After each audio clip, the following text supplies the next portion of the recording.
estaremos trabajando el tema de la preparación del estado de flujo de efectivo, Statement of Cash Flow.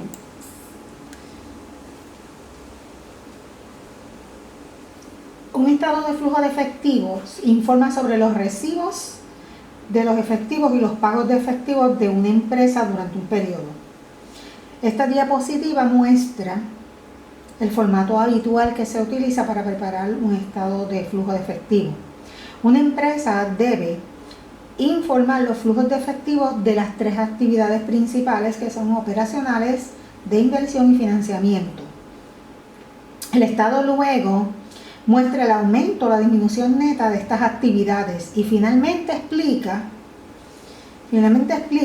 cómo las transacciones y los eventos impactan el balance de efectivo al final del periodo anterior para producir el balance del periodo actual. Cualquier transacción de inversión y financiamiento que no sea en efectivo se divulga en las notas de los estados financieros, en este caso en las notas del estado financiero del cash flow, o en un cronograma separado.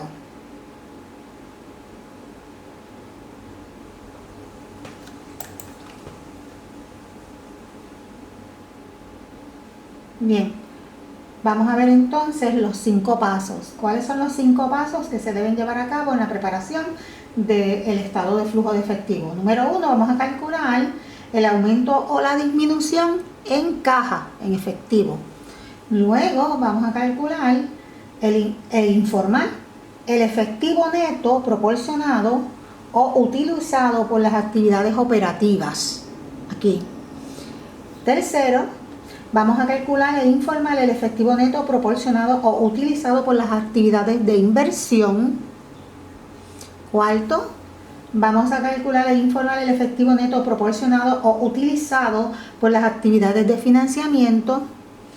Y por último, vamos a calcular el flujo de efectivo neto de todas las fuentes y luego vamos a probarlo añadiéndolo al balance del efectivo inicial, que entonces nos debe dar el efectivo final, el mismo que hay en la cuenta de cash.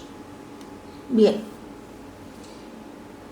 nosotros podemos utilizar, ¿verdad?, siguiendo esos pasos, ¿verdad?, podemos calcular el aumento o la disminución en efectivo, que lo vemos aquí, cómo aumentó y cómo disminuyó efectivo y las razones por las cuales aumentó y las razones por las cuales disminuyó para llegar a un balance de $17,000. Por lo tanto, la diferencia entre el balance inicial y el balance final es de $5,000. Así que podemos, ¿verdad?, comenzar a trabajar el estado de flujo de efectivo analizando la cuenta de efectivo. Porque esa cuenta resume, ¿ok?, resume las transacciones que se llevaron a cabo en esa cuenta de efectivo, sean financieras o sean operacionales. Luego hay que clasificarlas, qué tipo de actividades fueron las que se llevaron. Así que de esta manera, ¿verdad?, podemos analizar la cuenta de efectivo para realizar y preparar el estado de cash flow. También podemos analizar aquellas cuentas que no son en efectivo, ¿ok? Podemos analizar, hacer un segundo enfoque. Esto sería un segundo enfoque.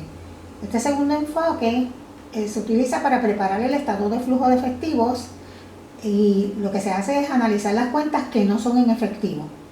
Este enfoque utiliza el hecho de que cuando una empresa registra entradas y salidas de efectivos con débitos y créditos en la cuenta de efectivo, también registra créditos y débitos en cuentas que no son de efectivo.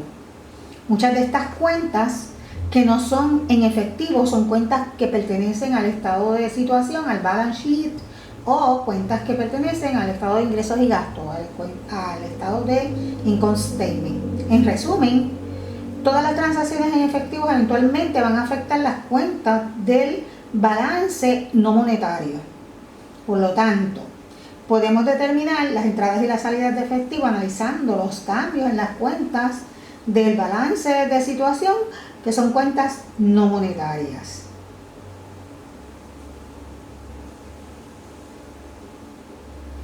Bien, Aquí vemos en esta diapositiva o en esta plantilla, lo que vamos a ver nos muestra la relación entre la cuenta de efectivo y las cuentas del balance no monetario. Cuentas del balance no monetario.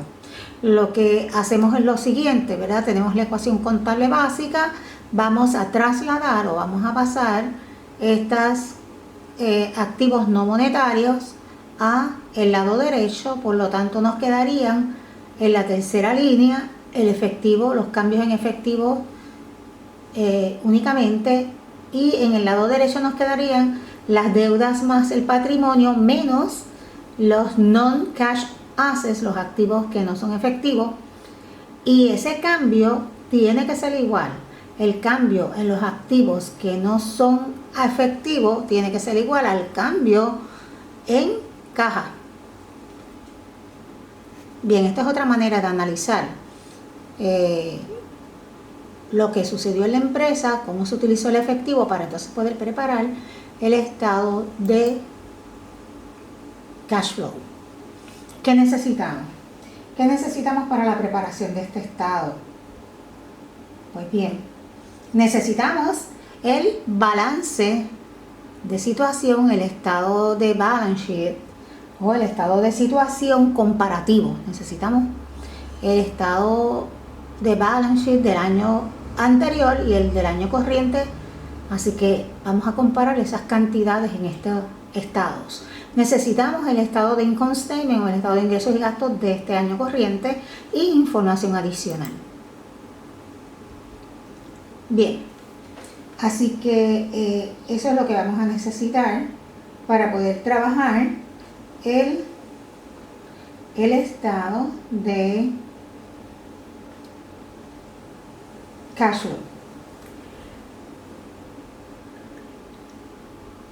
Bien, aquí tenemos dos métodos. Hay dos métodos de trabajar la parte operacional. Así que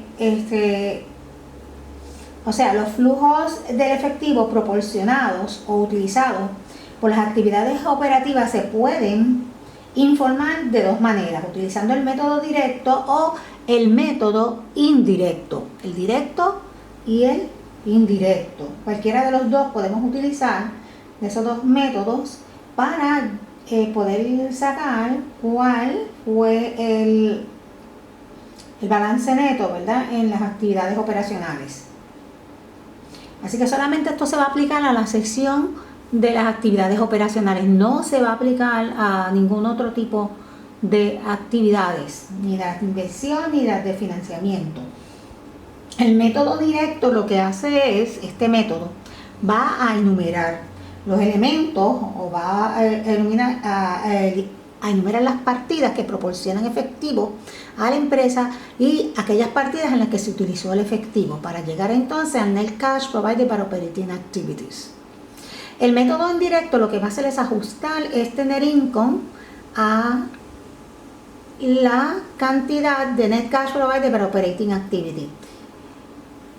Por lo tanto, cuando estamos hablando de estos métodos vamos a llegar al mismo resultado, pero el enfoque que se utiliza es diferente.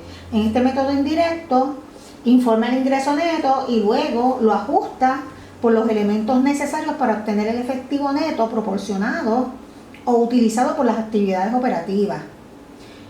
No informa partidas individuales de entradas y salidas de efectivo de actividades operativas.